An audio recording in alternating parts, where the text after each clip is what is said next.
Patunayan nga, may kasama kami dito. Ayan o, may bibigay sa'yo.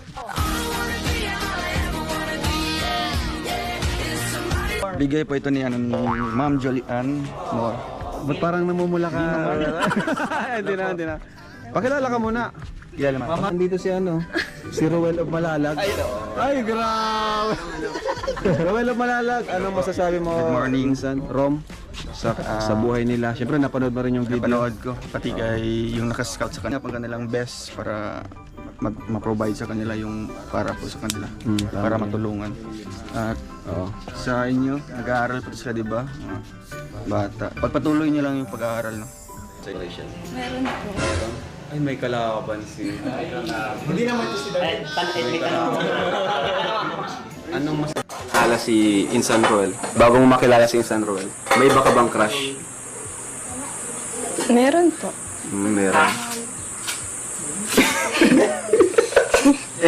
Ngayon, crush mo pa rin ba? Hindi na. Hindi na.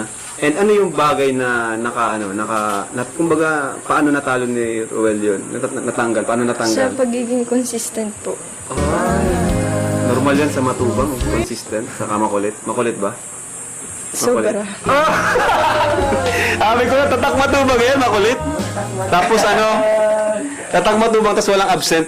Nililigawan ko si Jack. Sige na, magsalita ka na para mapanood nila yung mga sinasabi mo. Sige na, magsalita ka na. Sabihin mo sa kanila na totoo ang opinion ko. Mahal ko po si Roel. Bakit ba ako'y laging ganito? Lagi akong di mo pinapansin. Pero so ganun. Mga-updatean lang po, kamustahan. Pero at least okay naman. Okay naman po. Hindi mo nami-miss. Hindi mo, hinto lang. Ha? Medyo lang. Yun totoo. Real talk. Real talk. Yan totoo. Nami-miss. Di ba? Ang isang tao kasi, Nami-miss yung band. ang isang tao kasi hindi mo parang hindi mo mapipigilan yung di ba? Pag may inisip pa. Nakikita kasi sa ma-aura mo yun sa mukha eh. Di ba? Ano na lang, kapag nami-miss. Palagi ko itong susuotin. Hindi ko gumaga.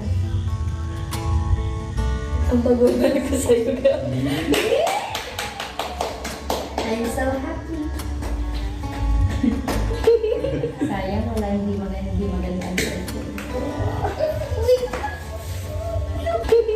Sayang wala hindi maganda ang cellphone.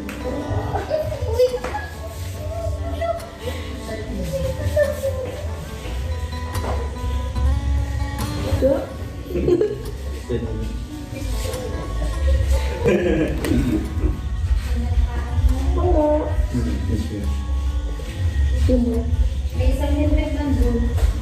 Kamahal si Roel. Sobrang mahal na mahal. Mahal silang. Siyempre, simple lang ang sagot ko dito. Mahal ko siya dahil mahal ko siya. Sige. Ano na? Yun na yun? Yun na yun. Mahal ko sila dahil mahal ko. Without explanation.